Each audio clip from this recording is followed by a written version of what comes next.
Hello students, welcome to my channel. तो आज मैं आप सभी को चैप्टर नंबर 3 मैट्रिसेस के मिसलेनियस एग्जांपल्स का एग्जांपल नंबर 24 करवाने जा रही हूँ। तो ये इंपॉर्टेंट एग्जांपल है, ध्यान से समझिए। हमें दिया है if A and B are symmetric matrices of the same order then show that A B is symmetric if and only if A and B commute that is A B is equal to B A. तो इस example में हमें दिया है ए और B दो symmetric matrices हैं same order की, ठीक है। और हमें शो करके क्या दिखाना है, देखिए यहाँ पर अगर आपको क्वेश्चन में इस तरीके से लिखा हुआ मिले इफ एंड ओनली इफ, ठीक है, ये लाइन लिखी हुई मिले ना, तो आपने समझ जाना है कि आपको क्वेश्चन में दो चीजों को प्रूव करना होगा, ठीक है। दो चीजों को प्रूव करना होगा। क्या, देखिए, आप सबसे पहले मान कर चलेंगे कि आपको दिया हुआ है ए बी इज सिमेट्रिक, ठीक है, ये गिवन है, मान कर चलोगे। और आपको शो करके क्या दिखाना होगा कि ए और बी कम्यूट है, यानी कि A B is equal to B A, ये आपको प्रूव करना होगा, ठीक है। सबसे पहले आप मानकर चलोगे कि ए बी जो है वो सिमेट्रिक है और आपको शो करके दिखाना होगा A B is equal to B A, ठीक है। और दूसरी बार आप क्या करोगे, दूसरी बार आप ये मानकर चलोगे कि ए और बी कम्यूट है, यानी कि A B is equal to B A है, ठीक है। ये आप मानकर चलोगे कि आपको गिवन है और आपको क्या शो करके दिखाना होगा कि ए बी जो है वो सिमेट्रिक है, ठीक है। ये आपको शो करना होगा, ठीक है। क्वेश्चन समझ में आया आपको क्या करना है, ठीक है। तो चलिए, इजी है क्वेश्चन, बस आप ध्यान से समझिएगा आपको कैसे करना है, ठीक है। तो चलिए, सबसे पहले आपने सॉल्यूशन में लिखना है, गिवन क्या है आपको, A and B are symmetric matrices, ठीक है। ये दोनों आपको क्या दे रखी हैं, सिमेट्रिक मैट्रिसेस दी हैं सेम ऑर्डर की, ठीक है। यानी कि अब देखिए, सिमेट्रिक मैट्रिसेस कौन सी होती हैं, सिमेट्रिक मैट्रिसेस मैंने आपको बताया ना कौन सी मैट्रिसेस होती हैं, जब आप उस मैट्रिक्स का ट्रांसपोज निकालोगे, उस मैट्रिक्स का ट्रांसपोज जब निकालोगे तो वो गिवन मैट्रिक्स के इक्वल आ जाए, तो वो मैट्रिसेस क्या होती हैं, हमारी सिमेट्रिक मैट्रिसेस होती हैं, ठीक है। तो ए और बी सिमेट्रिक मैट्रिसेस हैं, तो इसको हम इस तरीके से लिख सकते हैं। देखिए, ए ट्रांसपोज किसके इक्वल होगा, इस गिवन मैट्रिक्स ए के इक्वल होगा, एंड बी ट्रांसपोज किसके इक्वल होगा, बी मैट्रिक्स के इक्वल होगा। क्यों, क्योंकि ये ए और बी जो है वो सिमेट्रिक मैट्रिसेस हैं, ठीक है। तो ये चीज आपको यहाँ पर गिवन है। अब इसी चीज का हम ना आगे यूज करने वाले हैं, ठीक है। तो देखिए, सबसे पहले हम क्या करेंगे, अब लेट करके चलेंगे कि मानकर चलेंगे कि ए बी जो है सिमेट्रिक है, ठीक है, ए बी इज सिमेट्रिक।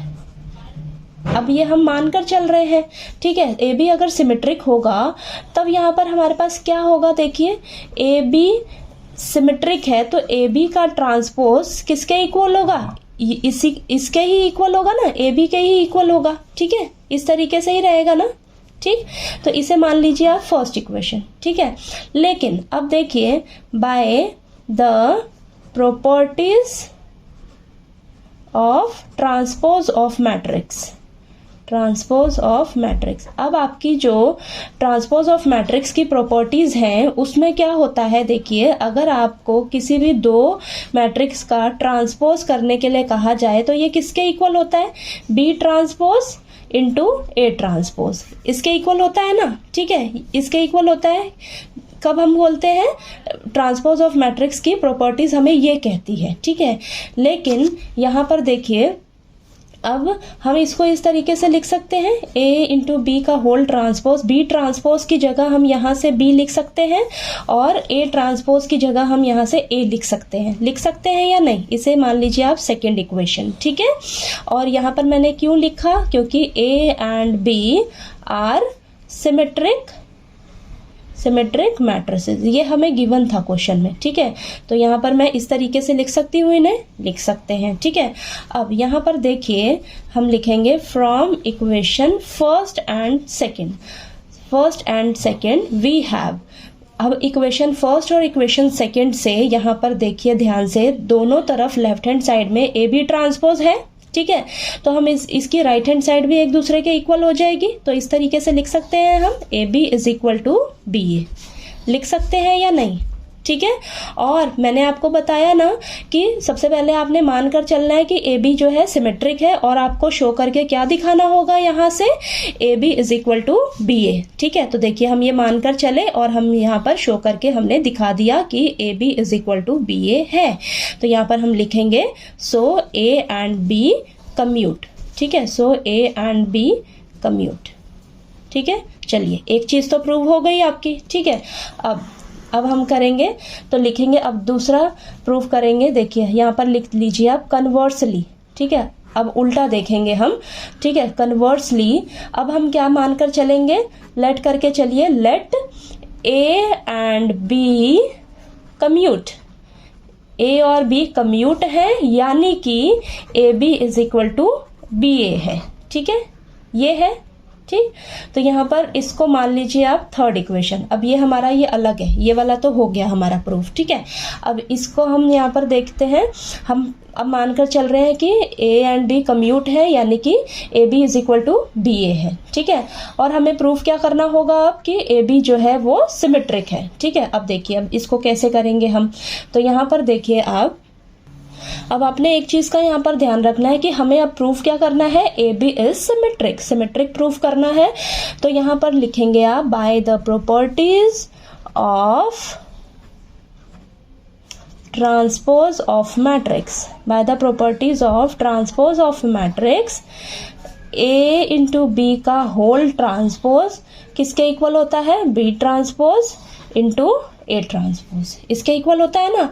तो अब इसको मैं कैसे लिख सकती हूँ, देखिए इसको हम लिख सकते हैं, बी ट्रांसपोज को बी लिख सकते हैं, ए ट्रांसपोज को मैं ए लिख सकती हूँ। ठीक है, इस तरीके से लिख सकते हैं। तो ये हो जाएगी मेरी फोर्थ इक्वेशन। ठीक है, यहाँ पर साइड में आप लिख लीजिए A and B are symmetric. ठीक है, सिमेट्रिक मैट्रिसेस थी, इसीलिए मैंने इनकी जगह ये लिखा है। ठीक है, ठीक है, ये कंसेप्ट मैंने इसलिए लिया क्योंकि हमें ए बी को सिमेट्रिक मैट्रिसेस प्रूव करना है। ठीक है, तो यहाँ पर हमें देखिए लेफ्ट हैंड साइड में इस तरीके से चाहिए रहता है ना, तो मैंने ये properties of transpose of matrix का यूज़ किया यहाँ पर। इसको हम इस तरीके से लिख सकते हैं। अब इसको हम यहाँ पर हमें गिवन है क्वेश्चन में कि ए और बी सिमेट्रिक हैं, तो इनकी जगह हम ये लिख सकते हैं। अब यहाँ पर ध्यान से देखिए, यहाँ पर ध्यान से देखिए, from equation third and fourth, third और फोर्थ इक्वेशन से कंपेयर करिएगा। आपका जो राइट हैंड साइड है दोनों इक्वेशन में इक्वल है। ठीक है, दोनों इक्वेशन में राइट हैंड साइड इक्वल है, बी ए इधर भी है, बी ए इधर भी है, तो इसकी लेफ्ट हैंड साइड भी एक दूसरे के इक्वल हो जाएगी। लेफ्ट हैंड साइड भी एक दूसरे के इक्वल हो जाएगी ना, यानी कि A B is equal to A B का होल ट्रांसपोज। तो इसको हम इस तरीके से लिख सकते हैं ना, A B transpose is equal to A B. ये आ जाएगा आपके पास। ठीक है, तो देखिए यही तो हमें प्रूफ करना था कि ए बी ट्रांसपोज अगर ए बी के इक्वल आ जाए तो इसे हम क्या कहेंगे, इसे हम यही तो कहेंगे, so A B is symmetric matrices. ठीक है, A B is symmetric, A B जो है हमारा सिमेट्रिक है। सिमेट्रिक में यही होता है ना, ए बी का ट्रांसपोज करिएगा तो ए बी के ही इक्वल आ जाए, तो हम यहाँ से क्या कंक्लूजन निकाल रहे हैं कि ए बी हमारा सिमेट्रिक है। ठीक है, तो देखिए आपको ये एग्जांपल नंबर 24 अच्छे से क्लियर हो गया होगा ना कि क्या बोला गया था क्वेश्चन में हमें। अगर आपको इफ एंड ओनली इफ लिखा हुआ मिले तो आपको दो चीज़ों को प्रूव करना होगा। ठीक है, एक बार आप इसे मानकर चलोगे ये गिवन है और इसे प्रूव करके दिखाओगे, और फिर इसका रिवर्स लेकर चलोगे, मानकर चलोगे कि ये आपको गिवन है और आप इसे शो करके दिखाओगे। ठीक है, तो चलिए आपको ये एग्जाम्पल नंबर 24 अच्छे से क्लियर हो गया होगा। कहीं कोई डाउट आया आपको तो प्लीज़ पूछिएगा, और अगर आपको मेरा पढ़ाया हुआ अच्छा लगे तो प्लीज़ वीडियो को लाइक कीजिए, शेयर कीजिए और ज़्यादा से ज़्यादा सब्सक्राइब कीजिएगा मेरे चैनल को। Thank you so much.